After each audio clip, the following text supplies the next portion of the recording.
Fala pessoal, tudo bem com vocês? O Corinthians segura o Inter e evita o título dos Colorados. O Cássio foi um monstro e o final foi cruel no Beira-Rio. Vamos falar sobre isso? Chega mais, eu sou o Chico Garcia, inscreva-se no canal e vamos juntos!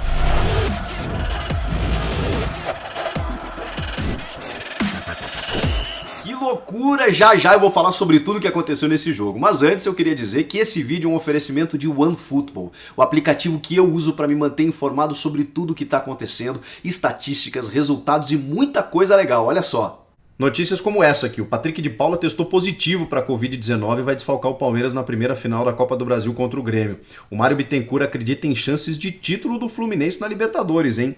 Todas as transferências do futebol mundial, ó. Você vem aqui, acompanha quem saiu de qual time, foi para qual e tal, tudo tá no OneFootball. Ainda tem as grandes novidades da temporada, transmissão ao vivo e de graça da Bundesliga, o campeonato alemão e o campeonato francês. Tá esperando o quê? Vou deixar o link aqui na descrição, você baixa gratuitamente e serve para qualquer celular. A verdade é que o Corinthians decidiu o título brasileiro. Foi o fiel da balança. Acabou segurando o Internacional no Beira-Rio e fazendo um bom jogo.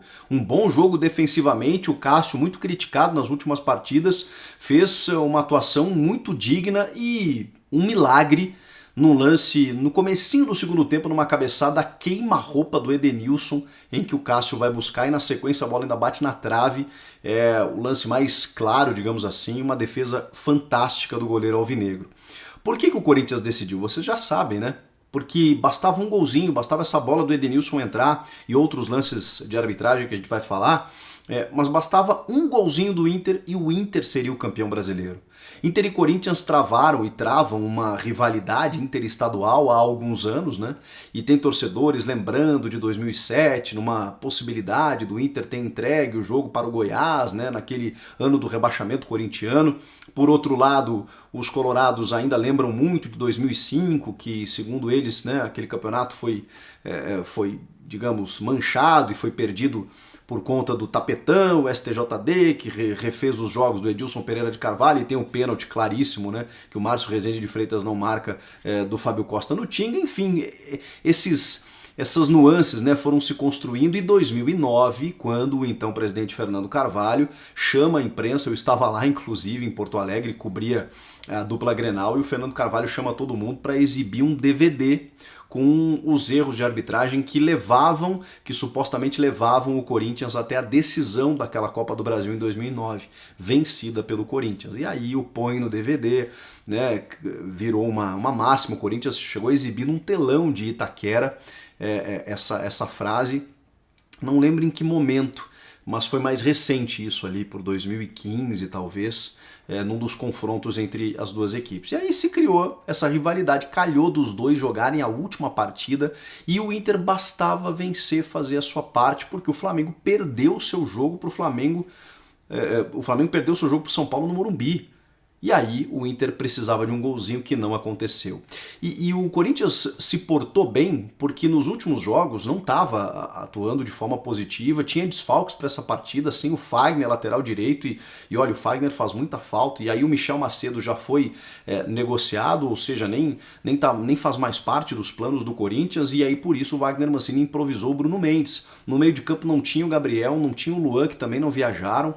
E aí ele escalou o meio-campo com o Ramiro, o Rony, um meio-campo mais descaracterizado, mas pelo menos com o Casares desde o começo. O Casares que dá um toque de qualidade muito superior, muito refinado para o time do Corinthians, mas que visivelmente não tem uma condição física adequada, até porque ficou parado muitos jogos, né, em vários momentos. Como o Corinthians também não tinha o Gustavo Mosquito, e esse fez realmente muita falta, em vários momentos para puxar o contra-ataque, quando a bola caía no pé do Casares, o jogo travava, né, porque ele não tem velocidade. Ele dava o toque de qualidade, mas o Casares para tabelar com o Jô, o que você menos vai ter nesse momento é velocidade, né? Os dois vão segurar a bola lá na frente, que funcionou em determinado momento do jogo, no segundo tempo, quando o Corinthians aí precisava mais segurar a bola lá na frente, tanto que entra o Matheus Vital para fazer essa função também, aí o Mancini alça a mão do Léo Natel para tentar um pouco de velocidade, ele até faz um cruzamento que o jogo quase marca.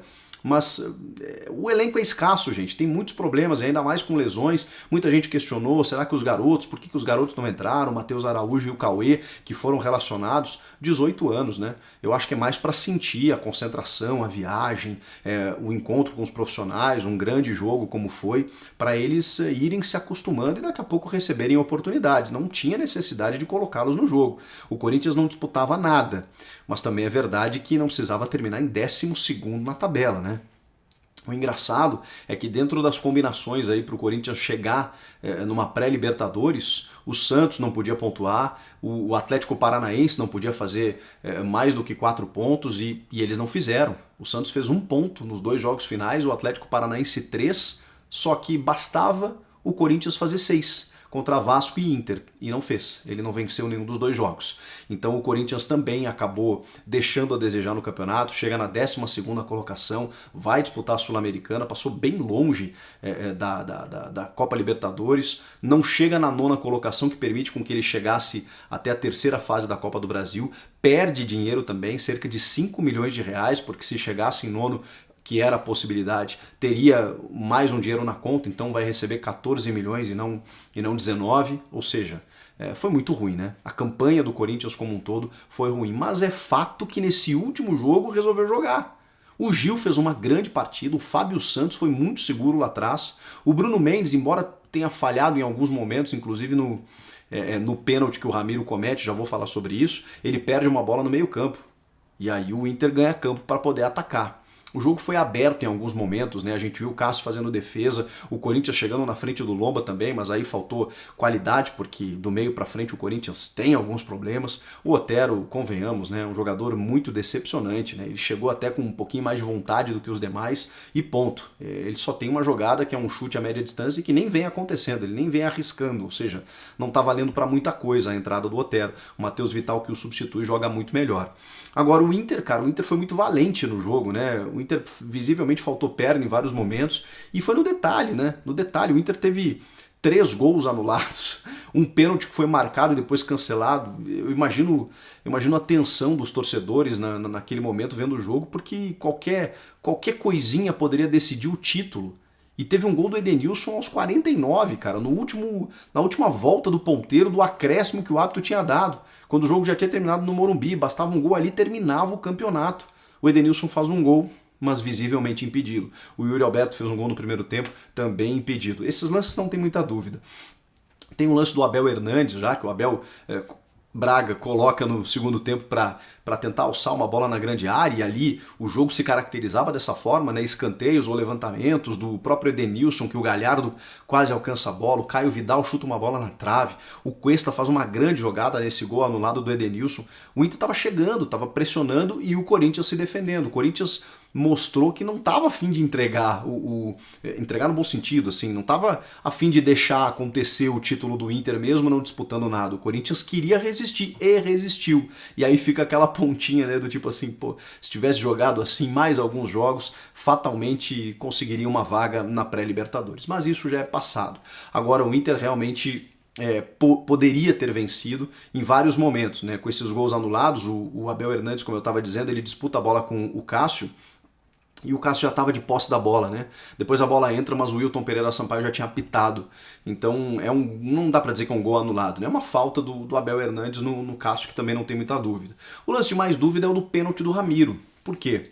Porque a regra fala em braço de apoio quando o jogador vai dar o carrinho, né, e esse braço está em contato com o solo e a bola bate ali, realmente é um braço de apoio em que você não marca o pênalti. Porém, tem um adendo na regra de que se o braço estiver longe do corpo, mesmo que ele seja utilizado para o apoio, que você tenha que marcar o pênalti. E esse é o problema, a subjetividade da regra. O que é um braço longe?